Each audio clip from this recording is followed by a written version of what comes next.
आपण पाहतो बऱ्याच वेळा आपल्याला कुणीतरी पाया पडतं. म्हणजे कोणी नातेवाईक असतील किंवा इतरही कोण असतील. तर त्या संदर्भात एक गोष्ट मला सांगायची होती की उदाहरणार्थ समजा परीक्षेला जाणारे विद्यार्थी पाया पडले तर आपण त्यांना काय आशीर्वाद देतो? पेपर सोपा जावो, बेस्ट लक असा आशीर्वाद देतो.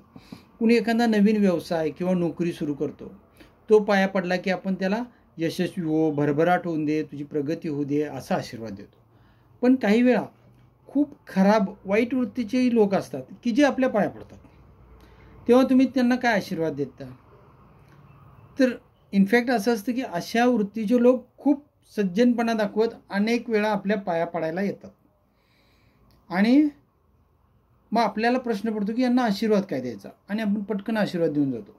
तर ज्यावेळी अशा पद्धतीचे लोक येतात त्यावेळी एक गोष्ट करा की आपल्या मनातल्या मनात एक गोष्ट बोलायची की तुम्हाला सद्बुद्धी लाभो, म्हणजे चांगली बुद्धी तुला भेटू दे. आणि मग मोठ्यानं आपण काय म्हणायचं?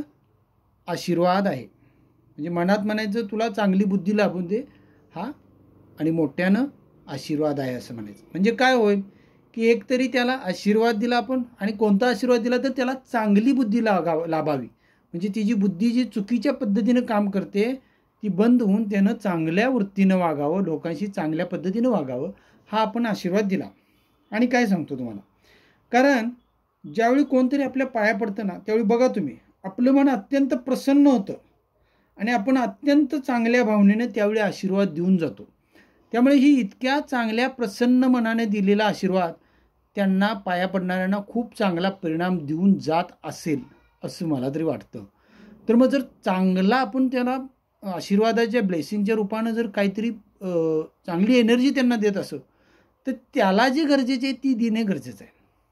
जसं मी आता मगाशच्या उदाहरणात सांगितलं.